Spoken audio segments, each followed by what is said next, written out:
First of all, I want to thank you all for attending today's STARS tutorial session. As you know, STARS project aims to support and empower railway SMEs of all sizes and sectors, from innovative tech startups to traditional crafts in the post-COVID competitive economy. My name is Betül Kartal, and I'm working at Technopark Istanbul as an international project specialist.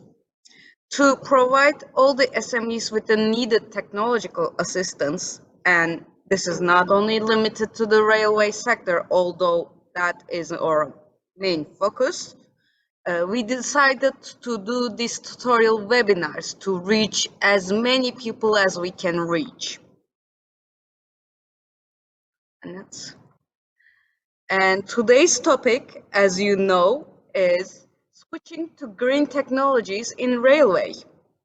And this tutorial session will be held by Dr. Nihan Aydemir, and we will learn more about innovative approaches that help decreasing the carbon emission in the railway industry.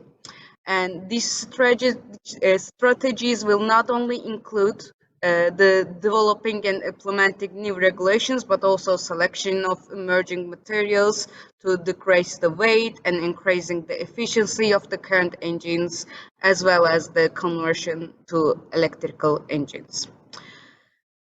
And that's all. If all are in favor, we can start. Dr. Aydemir. Right, thank you very much, Betül, for this nice introduction.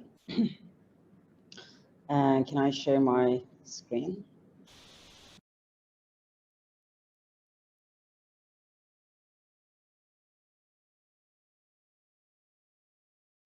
So, hey everyone, welcome to our lecture or presentation today. This is going to be a little bit interesting because currently we are going through a technical problem.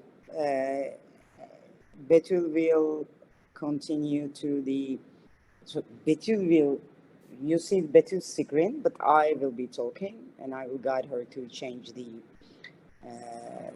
presentation slides while I'm talking about them. So today, first of all, let's talk about today's title. It's switching to green technologies in railway. Next slide, please.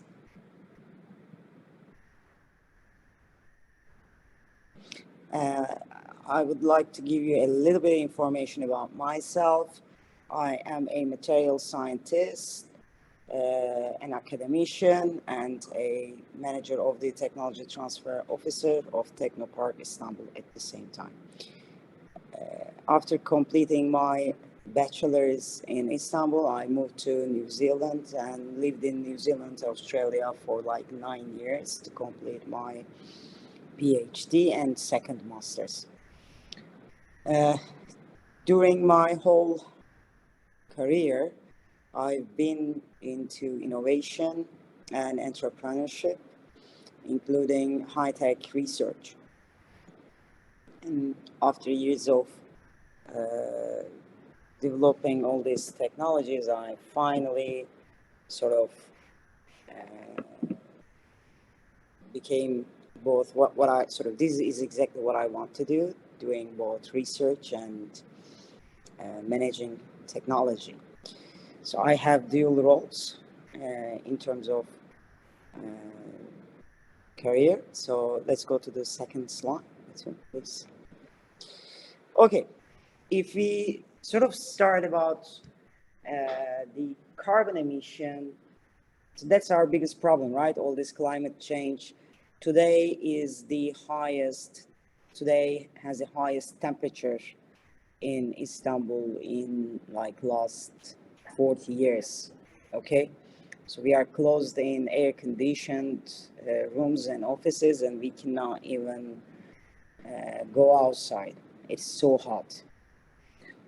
And the main guilt behind this misery is the carbon emissions, the climate change, right? And when we look at the main responsible of these carbon emissions, we see that short-haul flights are the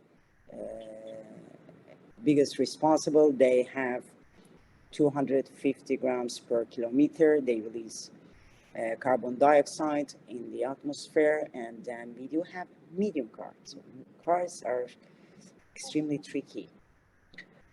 And then we do have another medium car that runs on diesel, right? And then flights, medium flights, and long flights. Interestingly, when you increase the whole of the flight, the carbon emission decreases a lot. And then it comes the bus, motorcycles, gasoline cars, and electrical vehicles. And look at that innocent trains, right? So national trains, only 41 gram per kilometer. And then ferries, obviously, 19 kilogram. And then Eurostar, because it has the highest technology, right? So 6 gram. It's international rail system. And the moment you increase the duration of the distance of the road that you take, the carbon emission will decrease per kilometer. So that's interesting. Why ferries are so low? Because they work on reverse propulsion systems. They contain a system similar to hybrids that we have, like the Toyota hybrid cars. In hybrid cars, when we put on brake, it converts some of the energy of the brake to electricity and sort of uses it in electrical engine.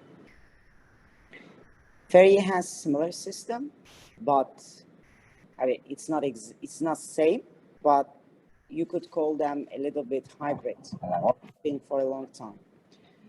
Right? First propulsion system. Sí, porque de esa manera se yo también. Porque ya tengo mi pantalla se me olvida. Sobre todo no sé si es que no tengo la mente preparada porque right. Okay. And right. And when we think about all these industries, right? The automobile industry, the airplane industry, the railway industry, what we see is, interestingly, the railway industry, we are the only ones actually taking extensive precautions to decrease our carbon dioxide emissions even more, right? We are taking very solid steps. We are making every effort, which you will see in the coming slides, to make our railways either carbon neutral or even carbon negative. Whereas in the case of aviation industry, what we see, they just add a little bit biofuel, like 1 to 5% into their jet fuel, and then they go, okay? But I think while making this lecture, I realized that we actually are doing our best. And probably within the next 5 years, the whole rail industry will be carbon neutral or even carbon negative. Okay, how we decrease how we make all these railways even more green? Okay, we are green. We should agree on that. We are making the effort. And how we make it even more green? So we can decrease our energy consumption. We can decrease our carbon dioxide emissions. We can decrease our noise emissions. And we can decrease our impact on landscape. Today, we will talk about energy consumption and carbon dioxide emissions, right?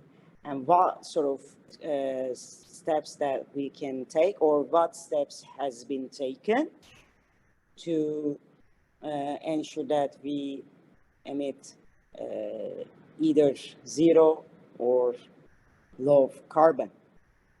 Can we go to next slide, please? How do we decrease? What type of attempts have been taken?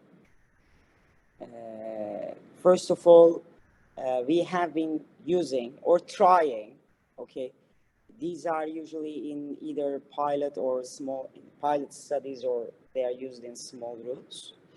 Hybrid or electrical engines are implemented. We can also decrease the weight of our trains by using composite materials, so that will directly sort of decrease the amount of either diesel, the amount of the diesel that we use. Also, we can implement of solar or wind power at trains, train racks and stations. So we do train racks. The railway itself actually offers an amazing spot because it is flat, right? It provides an amazing sort of platform for solar panel installation, which we will see people started using it.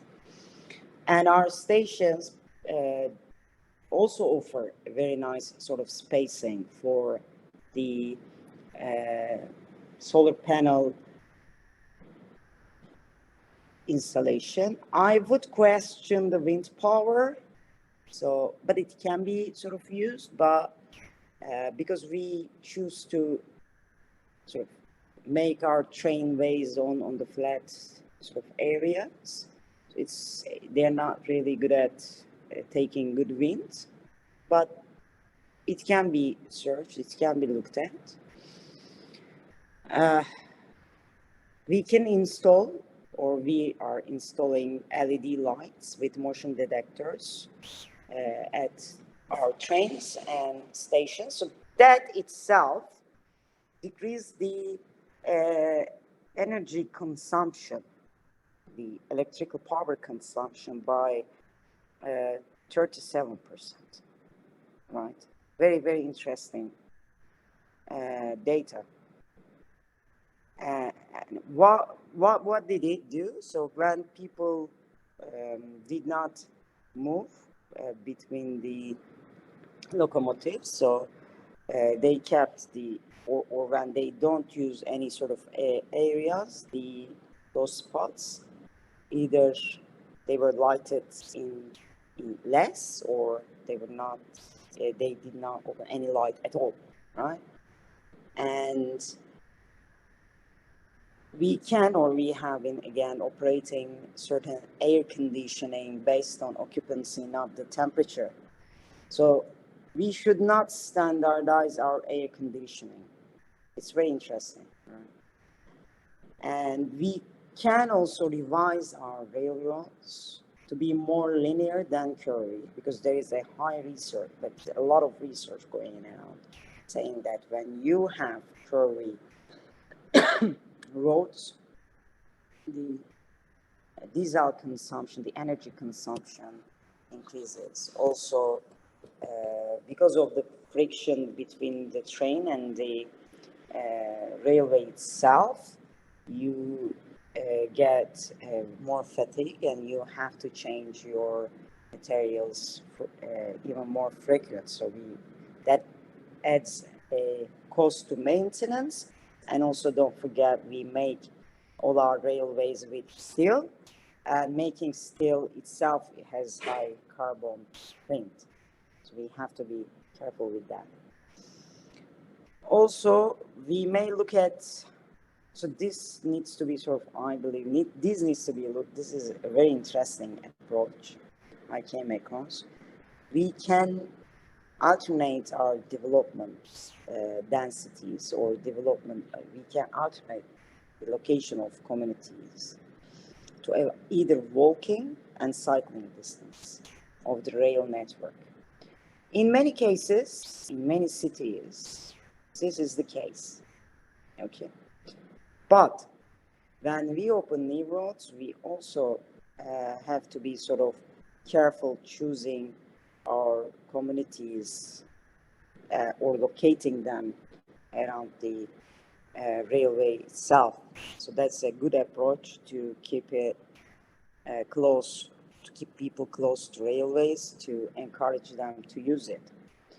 And I guess that is the main advantage of railroads compared to airports, which we will come later. Also, we can use AI as well as machine learning and combine them with certain sensors and cameras to adjust speed and brake frequencies. So that's extremely important. There was a research that I had come across a couple of months ago. I couldn't find it, but if I'm not mistaken, when people used AI to adjust the speed and brake frequencies, they achieved almost 8% more energy efficiency. So that was good. That means they used 8% less fuel. Can we go to next slide, please? So we will now have a look at all these approaches a little bit. First of all, what we can do, we can use either hybrid or electric engines. This is like as in cars. It's always, it started with hybrid, and then it's going to full electric. And the next step will be hydrogen. I will be honest with you as a material scientist, okay, my dear friends. Electrical does not mean carbon neutral, okay? Because the carbon footprint of those lithium batteries are extremely high. It's not a clean technology to make lithium battery. It's really, really difficult, and it really has a... First of all, you need to mine the lithium, okay? And where the mining is made, it's made in Africa, right, mostly. And then it has to be shipped to China for processing, for purification. And lithium is extremely dangerous.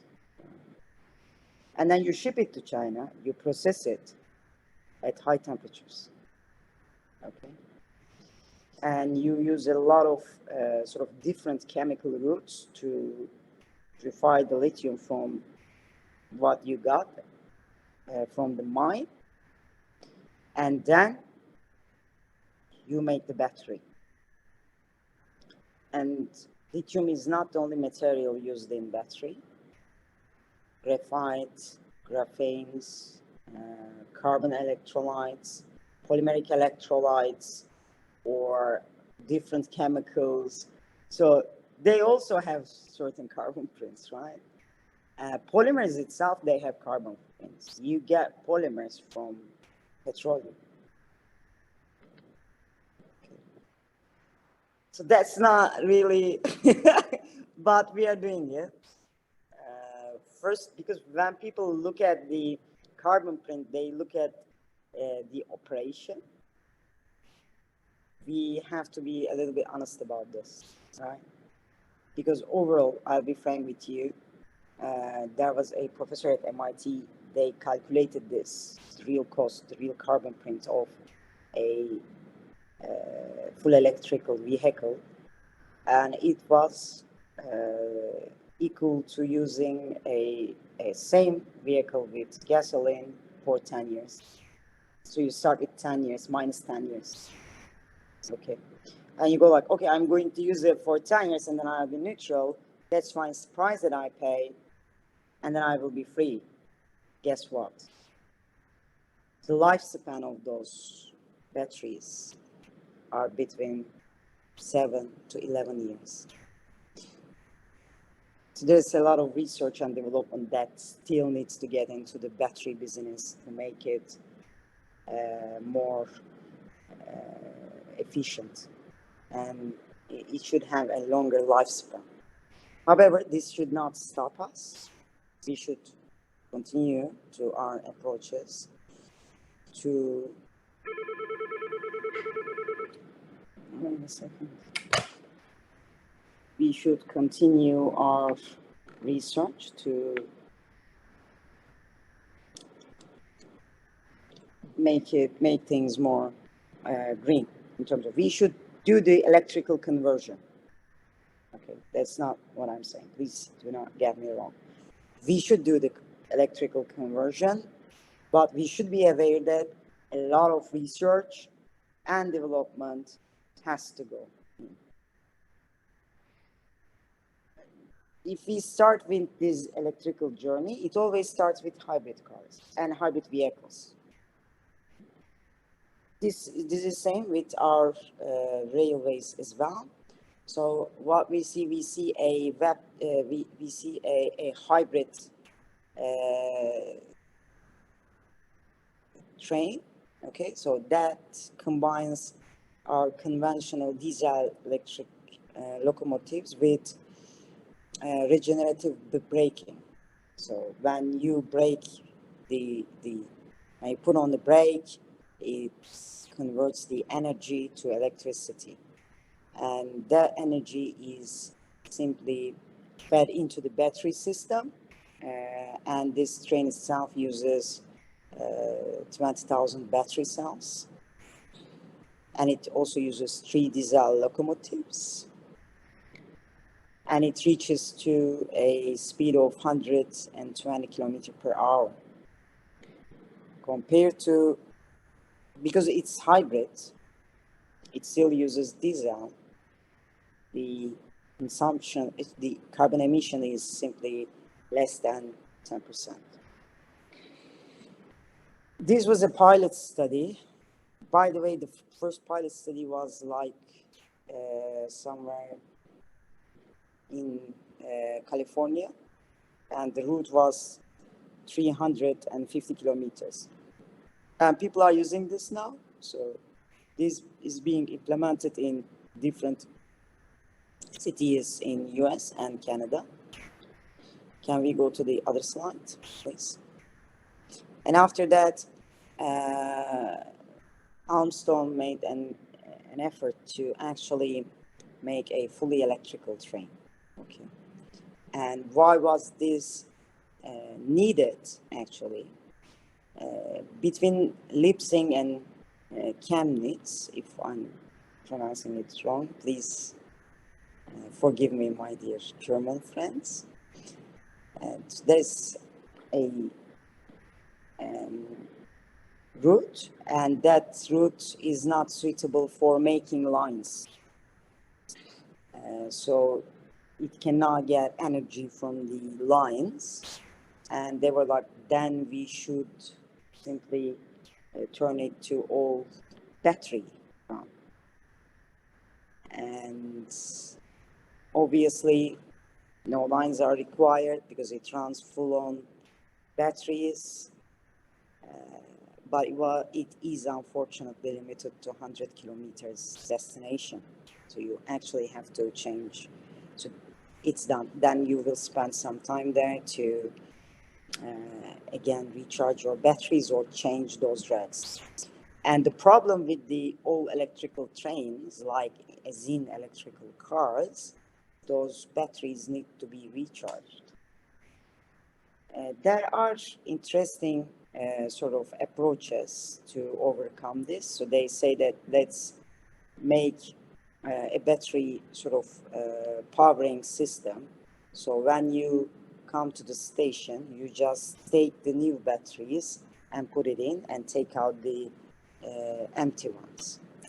But that's a procedure to make. We are talking about 20,000 battery cells, so it may not be efficient. But people are trying, okay? And same thing is done with the fuel cells of hydrogen as well. Then we can go to other slide, please. So this work has been improved again by Armstrong, Germany. And it was sort of operated at Baden-Württemberg and Bavaria. Again, fully electrical train is being tested. between short routes, and they are trying to increase the range and routes as well. Also, they are calculating the cost, efficiency, scheduling, and maintenance requirements to run these trains in a sustainable manner. We need to learn. So this is what I was talking about. We actually do not have any information until we do it. So this is a very interesting game with the batteries, with the electricity. You actually have to make a lot of pilot studies. You have to look at the overall energy consumption. It is not like running a diesel train. The main problem, as I said before, the recharging of the batteries. Even you have charged batteries ready to go, and you can change with the empty ones immediately, like you buy gasoline or you fill gasoline.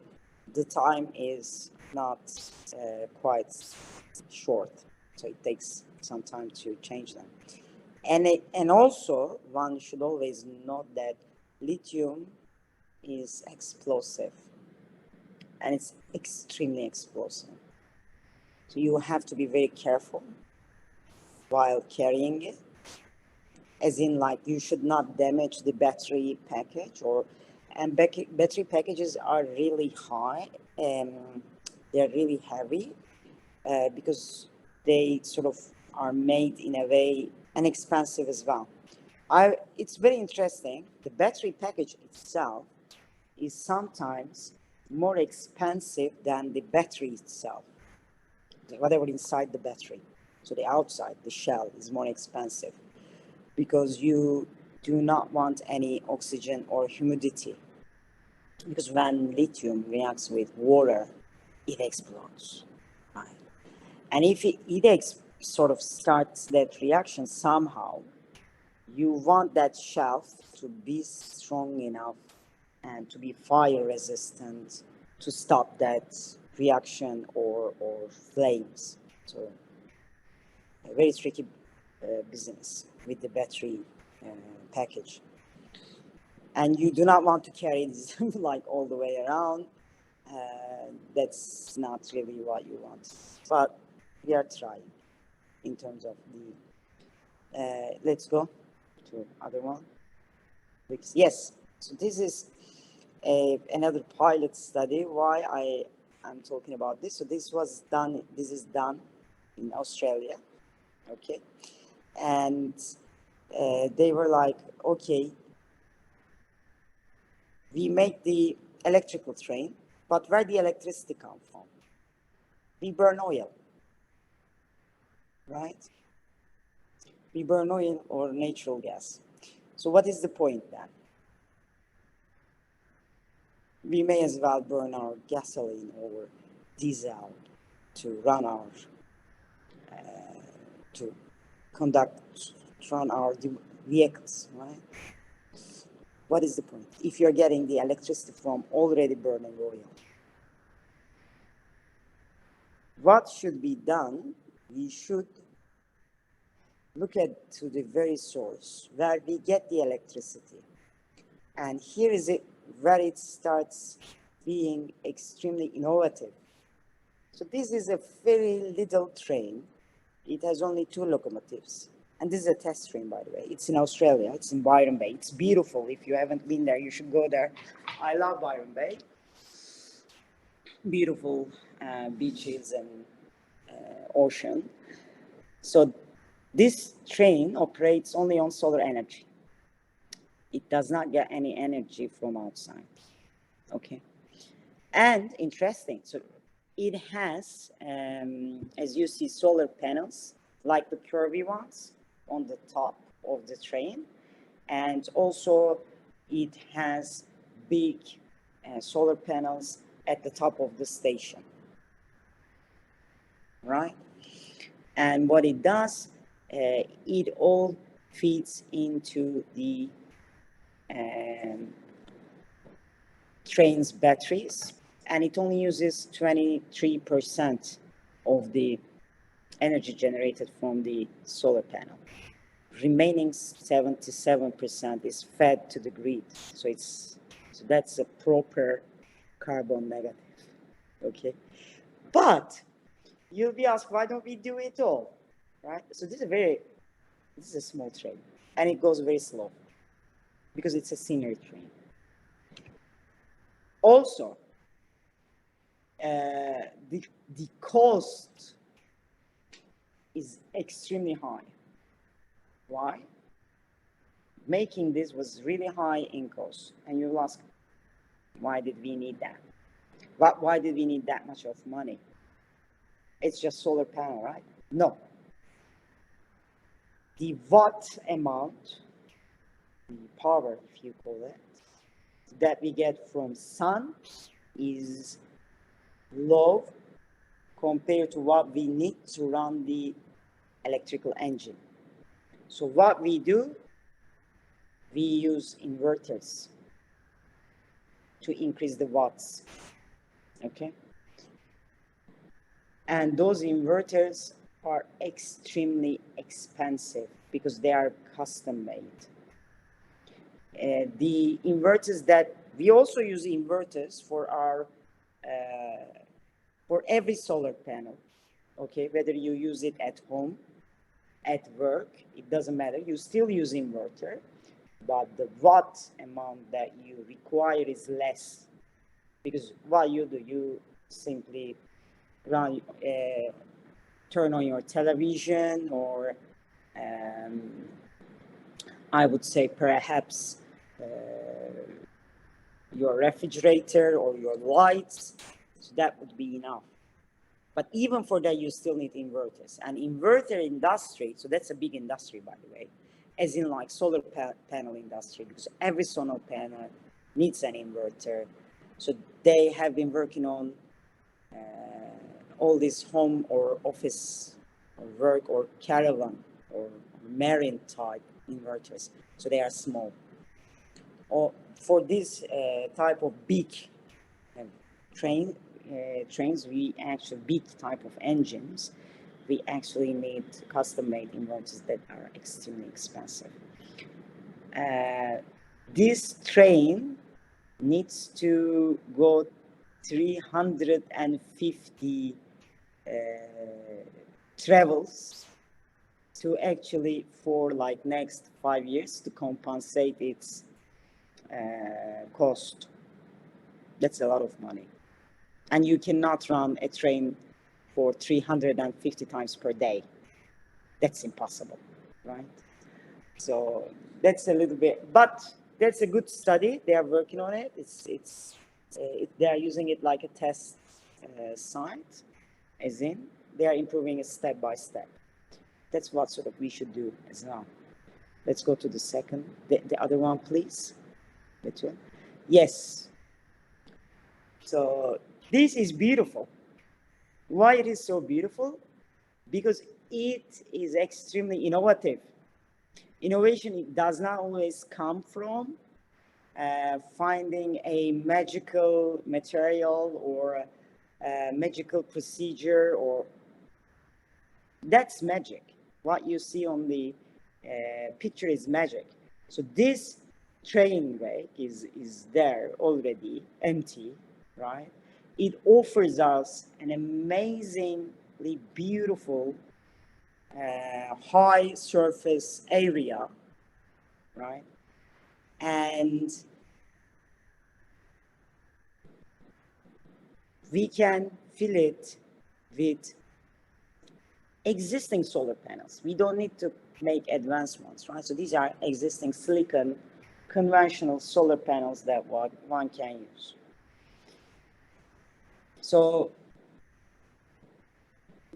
what Deutsche Bahn did, so this is again a pilot study, right? So they simply installed them on the railway tracks at the wood, on the top of the wood, wood pieces. So that's sort of what they did, because that's the most available area, okay? And So this is very interesting. According to the calculations, 100 kilowatts of electricity can be generated per kilometer. And if we consider that Deutsche Bahn railway network is more than 60,000 kilometers, the generated energy can be or will be equal to 5 nuclear plants per year. This is amazing, right? You don't need anywhere. You just need to use what you have. It's beautiful. And you can directly feed all this energy to grid for people to use it. Even you don't use it on the train, which is not efficient at this stage because of the cost of inverters, but you can make a huge impact on the environment, and you can make huge impact on the communities, right? There are places on Earth, I'm not talking about Europe, but there are places on Earth, as in like India or Asia, there are villages, they don't have electricity. But almost any of them, especially in India, there is a train rail going close, because it's also extensive in India as well. So that can be the sort of way to make it. Let's go to the second slide, the other one. Yes. So yep, thank you. And if you recall the last picture, the solar panel was fixed on the wood part, okay? And the space between wood parts were empty. But that part is actually bigger than what we use, okay? And this Swiss startup, they actually sort of developed a system to lay down and fix all this solar panel over the racks. Hence, they increased the surface area of the solar panel just by a simple fixation unit. And if they require to maintenance or they get broken, they can be changed. And also, the produced electricity can be either used in stations or it can be fed into the grid. So that gives us even more. So this approach will give us even more power. Why don't we use it? Because we need to change our mentalities. We need to be open to changes. In the last lecture, we were talking about the advanced materials that can be used at least in the railway industry. For over 600 years, we are making. It's been 600 years, and we are still making our trains by steel, and that is sad, right? Still, we should change our material. Right, we can make it lighter. So we will also touch at this lecture as well. We should be open to change. We should be open to innovation. Our regulations should change. The main concern was here. In here was that what if they get dust on their surfaces? Okay, because it's an open area, right? It will get dust on the solar panel, and what is going to happen? The efficiency will decrease. And what they suggested was beautiful.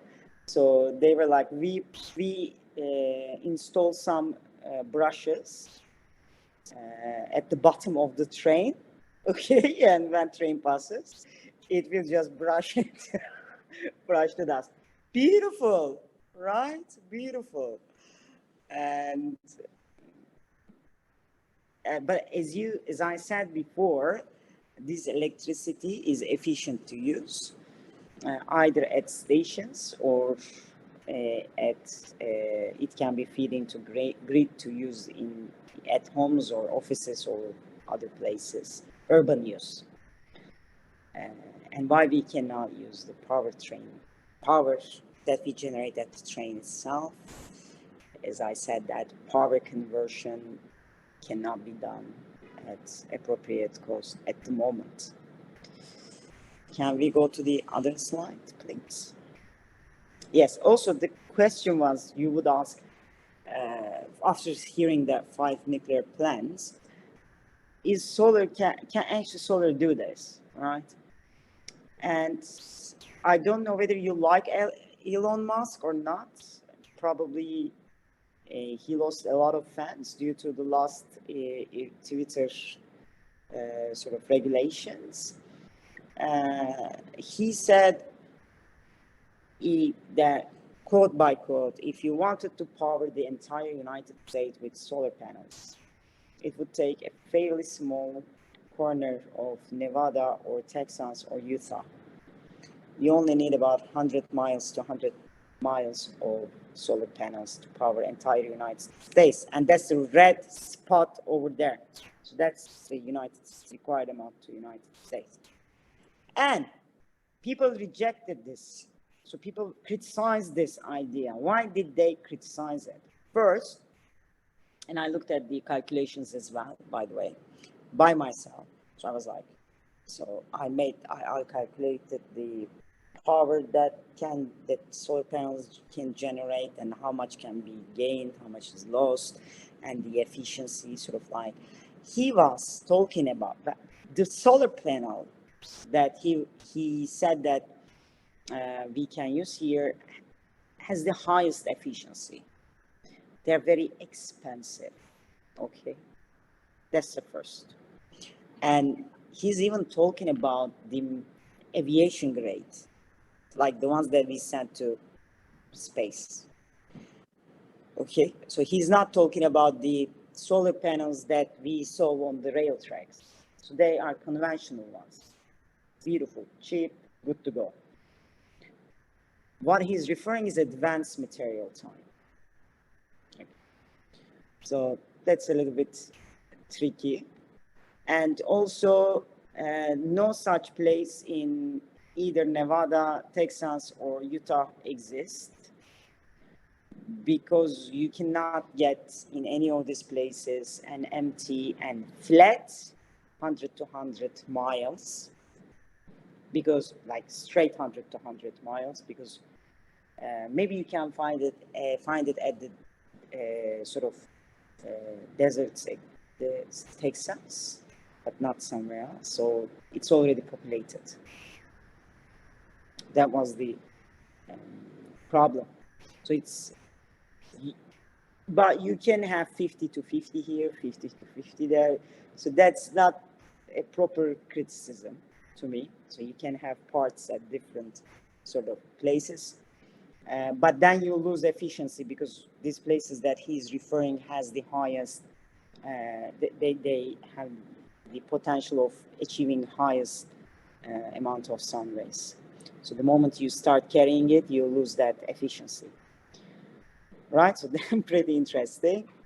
Anyway, so it requires a little bit more than that. Okay, actually 3 times. You will require 3 times more than that. 3 or 4 based on. But again,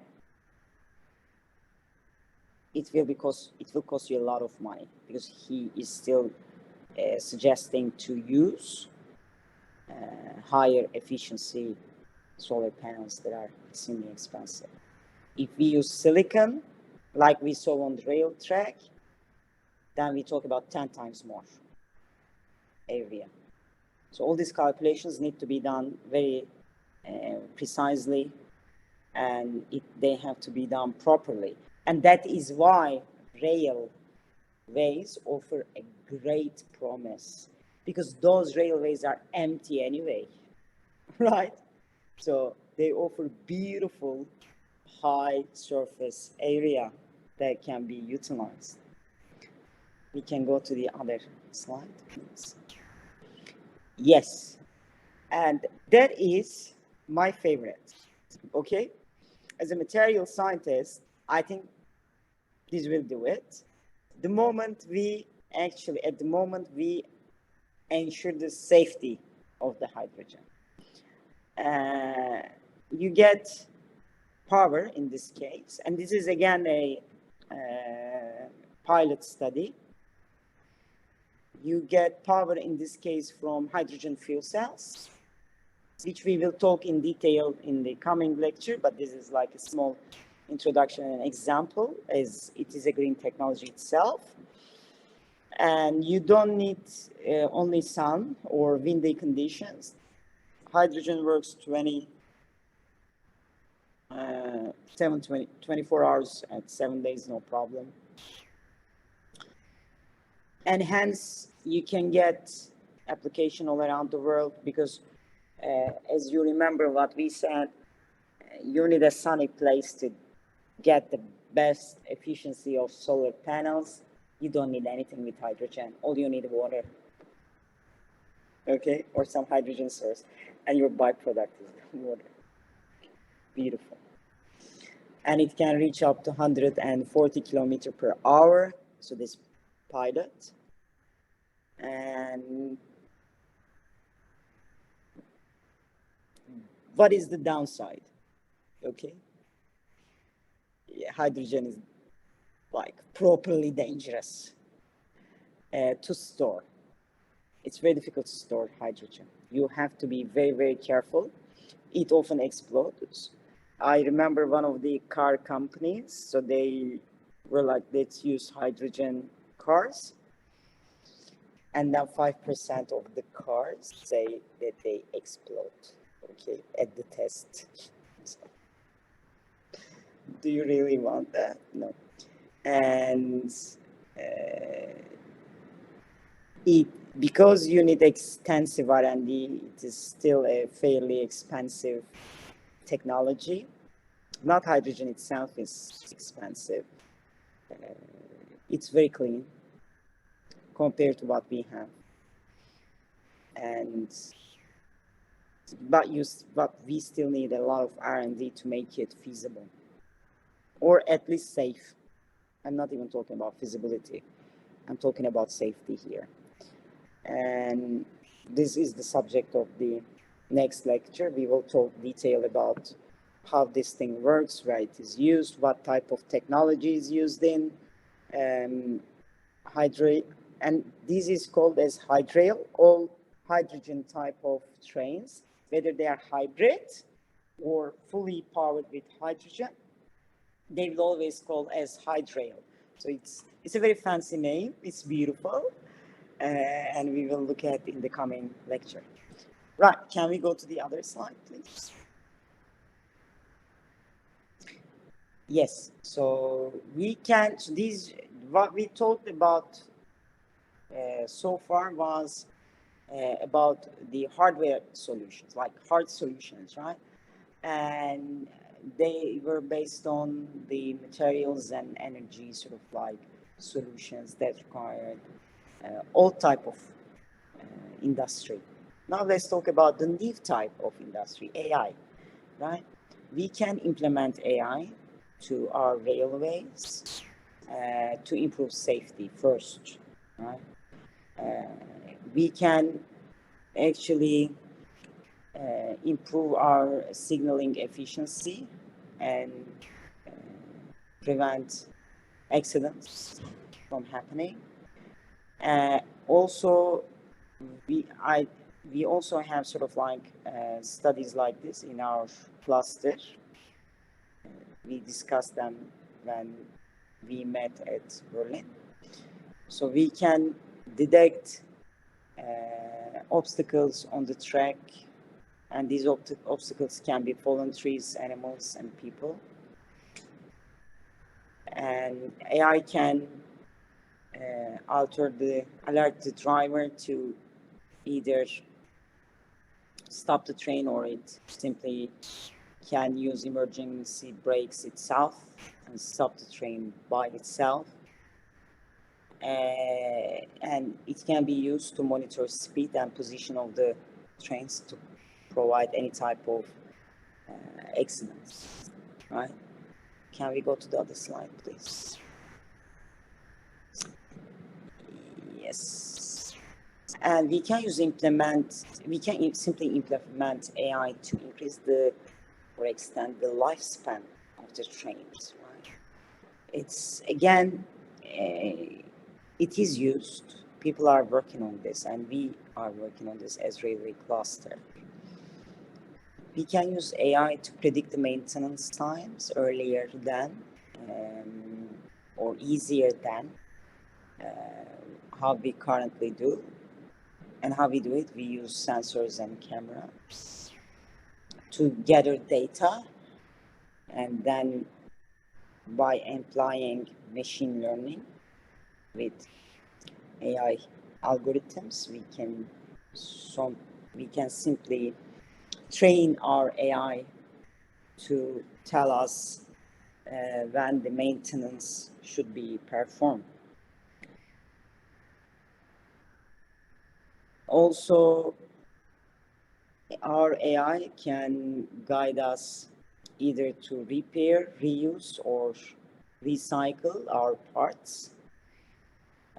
It can give decisions on whether that material actually has filled its lifespan or not. But these are all sort of needs to be studied as well. So people all around the world are studying this. Some companies are actually already implemented this on their pilot study trains, and they are gathering data at those pilot studies. So somewhere in Europe, some trains are run by AI, which we don't know. But probably they are empty. Right, let's go to other slide, please. Yes, so this is very interesting, right? Our railways were made hundreds of years ago, and people simply started creating communities around them. And so we made cities around our railways. We made towns around our railways. And was it really chosen carefully? Was it really chosen smart, all those routes, all those cities? Actually, Deutsche Bahn and Instadet, they started a collaboration to apply deep reinforcement learning, which can be scaled up, to train, to actually train the AI to look at various sort of scenarios that actually optimize the travel distances, travel routes, travel times, and punctuality. So that will sort of come to a point to see whether we actually do this. We have done this right. We have done all these routes right or not. Because if we have chosen a wrong route, that will increase our energy consumption drastically. So that sort of needs to be looked at. Perhaps we will revise our routes in future. Can we go to the other? And we also don't need to spend years. This is very interesting. Huh? This is very interesting. We don't need to spend years on AI. We spend, okay, that's good. But Japanese people, they did an experiment with a single cell living organism called slime mold. Okay, slime mold is a very smart, despite it is brainless and it is single cell. Okay, it is very good at finding the food. Okay, it grows food networks at the best efficiency. So what they did, they put a piece of slime mold in here. So that was Tokyo. So they said, this is Tokyo. And all these oat flakes represent the cities around the Tokyo, or stations around the Tokyo, main stations around the Tokyo, right? What it did, so it sort of started creating pathways to look for the food, right? And despite that, the first 16 hours, first 8 hours, it looked random. Okay, so it went to everywhere. The patterns became more and more fine after 16 hours, right? And then from all these routes, it chose the most efficient ones. And guess what? This is very similar to Japanese railway system, railway roads, which they have been spending years to make it most efficient. So this slime mold made the best efficient version in 26 hours. We can always look at nature. Okay, so this is a very beautiful experiment. And also it reminds me that we should always look at nature. We should not turn our back to nature in the quest for urbanization. So we have to be very careful in that case. So the pattern was very similar, right? The current pathways of the train racks, but there were minor differences. And what Japanese engineers are doing now is that they are looking at where they made it wrong and how they can change it to the pathways that slime mold suggested, because when they calculated it, it turns out this way is more efficient, right? It's a beautiful paper. It was published in Science, high prestige journal. And this slime mold and how it behaves, it actually got Nobel Prize in, if I'm not mistaken, in early or mid 20s. So this creature is extremely interesting. Okay, let's go to other slide, please. Right.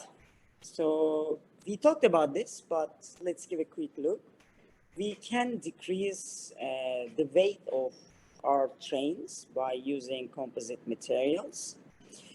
If we use carbon fiber bogies, it turns out they have 50% less weight compared to steel bogies. And then if we go with the vehicle body, the bogie frame, the cab, the equipment compartment are made from carbon reinforced materials, the overall weight will decrease to 13%. And we can use carbon ceramic brakes to become more environmentally friendly, okay? Because they will last longer. They will give you lightweight. They are cost effective, similar to the price of current steel brakes, and they do have longer life. Also, another green advantage of them, the conventional brakes are made from very toxic materials. And when you put on the brake, because of the friction, right, you actually send all these toxic materials to where? To the station. And that comes as in dust, a very fine dust. So that's a danger that nobody realizes. stations are confined environments, right? So that's sort of what we need to think about as well. Okay, let's go to the other. Yes, so these were approaches that require to use of new materials. And what if we don't want to use any material? Can't we still decrease our carbon emission? What can we do what we have? Can we go to the other slides? So these are my personal approaches, and these are the examples that I found. We can encourage bike and ride. Okay. So this train line at Copenhagen, it offers a parking spot for the bicycle. So you sit down and there's a little spot that you can fix your bicycle and go with. Okay. And why do we need that? Because we are not, our journey doesn't end when we get off the train. So we leave the home, we get on bike, we go to train station, and we get on train, and now we either have to walk, or we need to take the bus, or we need to take the taxi, right? And people also, apart from that, so you, when you leave your bicycle at the train station, where you get on the train, this part of the journey becomes a misery. Okay, so that's why people either use their bicycles all the way long, or they don't use it at all. And that removes the train from the urban use, which we do not want. Right? So people can, companies or whoever runs these trains, they can offer certain places to put bikes, or us as in people, we can prefer these foldable bicycles that can be carried around. Then it's a beautiful sort of nice completion of the journey. Then you can go anywhere, right? So let's go to the other slide. And the other thing that what we can do is we can encourage using high-speed trains instead of cars and flights. So this is very important, right? Flights, as we saw before, are actually between sort of small journeys, like 1 hour, 130 hours or whatever, so they have the highest amount of carbon efficiencies, right? So going from one city to another within the same country is not good. Okay, it has the highest carbon emission. High-speed train,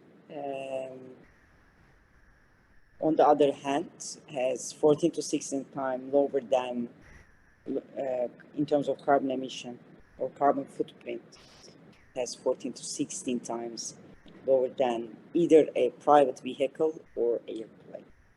And that calculation includes the operation, track building, very interesting, right? And rolling stock construction, everything included. And still, it is 14 to 16 times less than plane. And you will ask, okay, I will lose time. No, you won't. Okay. Because this is an example. From Paris to Marseille, you get there by car by between 5 to 7 hours. You go there by speed train by 3 to 4 hours, and by plane 1.30, right?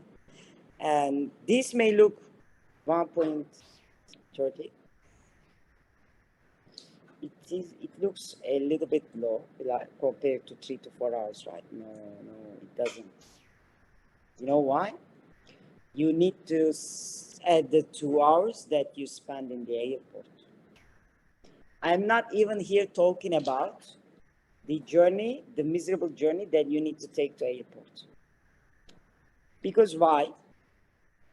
When you go to today in Europe, when you go to a city center, right, the first thing that you see is the train station, because it was set in the middle of the city. The city was established around the railway, almost, right? It is in the middle of the city center. It's very easy to reach. And when we look at airports, where are they? They were all moved out of the city because of the noise problem outside of the city. So you actually have to add another additional 1 hour minimum to reach to the airport. Again, it's a beautiful sort of, I think we should encourage people, we should encourage ourselves to use high-speed trains rather than cars and flights. Right, I think this is the end. Can we go? Yes, this is the end. Thank you very much. And if you have any questions, please, you can ask.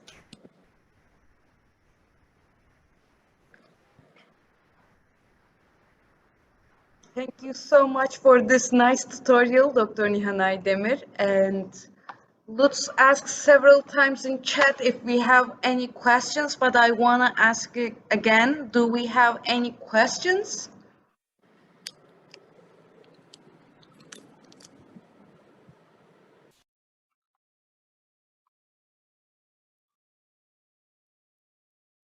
I think that's all then. Once again, Dr. Aydemir, thank you so much for this nice tutorial. And right now, Lutz are going to share his screen to present the next. I'm not very convenient in sharing the screens in Zoom. Hello, everybody. Can you hear me? Yes, we can hear you, Lutz. Yeah. Do you see my screen? Yes. I guess maybe not in full mode, but in a mode that you can read all the slides. Yes, that's correct. Yeah. And there were no questions from the chat so far. If there will be some questions, for sure you have still the opportunity to raise the questions. Otherwise, I want to present you or give you some information on the next activities we are planning into the STARS project. As Betul already said, that the tutorial will be recorded or is recorded. You will find it during the next few days in our STARS tutorial YouTube channel, and maybe yeah, and this is available. This link is available also on this presentation. Maybe Guido, maybe Beatrice, you have also my presentation. Maybe you can take the chance to copy and paste the links into the chat if it is possible shortly. Yes, I will do it right now. Yeah. And so you have the possibility to look at our YouTube channel, and some of the presentations from other staff tutorials are already available there. Then there will be a next tutorial, and it is already presented by Nihan, the tutorial of hydrogen fuel cells for powering trains. And if I'm right, it is scheduled for the 10th of August. We have to discuss already on the suitable time slot for it, and for sure a registration link will follow soon. Then we have some more tutorials in September. And there will be a tutorial organized by Fraunhofer Institute on AI in safety critical railway applications, validation and homologation topic on the 6th of September. That is on Wednesday from 11 to 12, 1 hour. And the registration link is already available. You can find it in the bottom of the slide.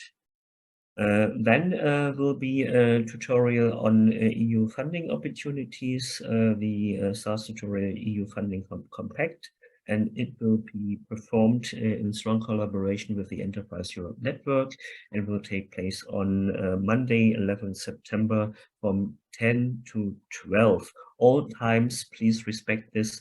Is European, Central European summertime. That means the UTC +2 time zone.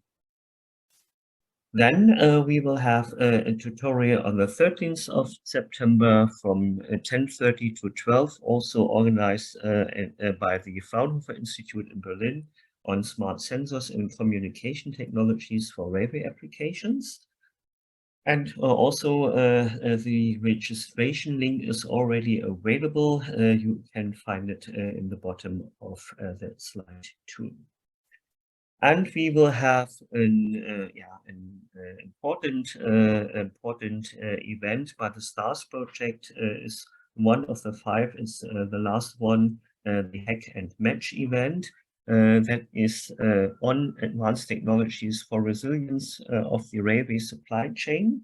For the moment, companies, especially small, medium-sized enterprises, have the chance to define their own challenges, their own use cases where they need support for stabilize or for make their supply chains more resilient. And if you follow this QR code, you can see at the beginning of the form call for challenges some examples of challenges that could be important also for your company. You can use these pre-formulated challenges, adapt it to your own use case, and you could simply apply for a challenge in this hackathon. The call for challenges is open until the 31st of July. Then we have 1 month, the August, with a call for solutions. That means solution providers. That could be technology centers, that could be tech-savvy small, medium-sized enterprises, that could be startups or scientific institutions, which might have an answer to your challenge. And so they can apply for a solution. And on the 7th and the 8th of September, we will have some dedicated sessions, special sessions in teams, working in teams on defining and designing first solution for the challenges arise, and everyone who already took part in further former Hack and Match events say to us, has said to us, oh, that was very useful to have such a quick solution or a quick path to a solution for my challenge. And as the participation at this STARS Hack and Match event is completely online and completely free of charge, you should use this opportunity to take part. So Hack and Match means also not only hackathon, but also matchmaking. We have also designed an STARS Hack and Match matchmaking platform where you can also design your own profile of your company, maybe also to define some offers in the marketplace section describing your product, your service, and you have the opportunity to ask for a meeting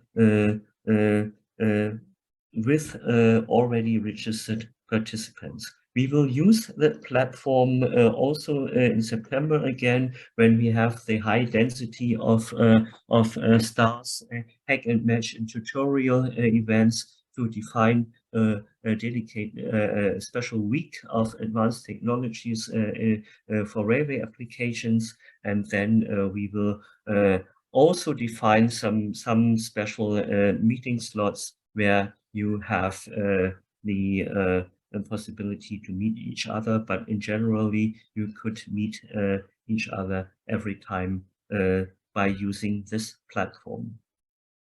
So that is the end of my my knowledge for today, and yeah, we will have this next tutorial organized by you, Betül, from Technopark Istanbul.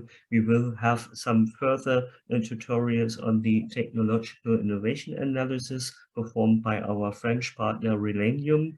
And the dates are not quite clear, and in France today is a national holiday, so I do not expect to have the information by today, but within the next days they would be also available. And in the follow-up email we will send to all the registered people to this tutorial, we will provide you with all available information on the Nextstars activities too. So I hand over to Betül again.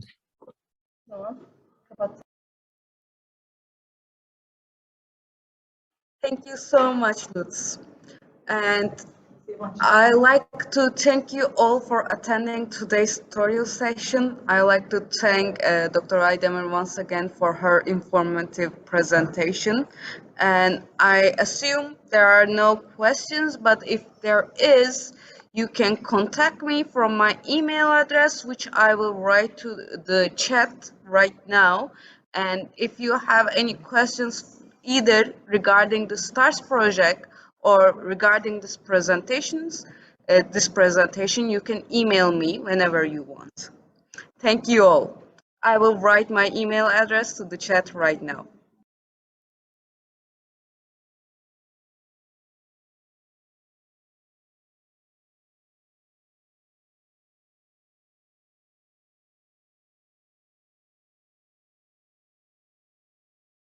With this, I would like to end this webinar session. See you all in the next one, and have a very nice day. Bye-bye.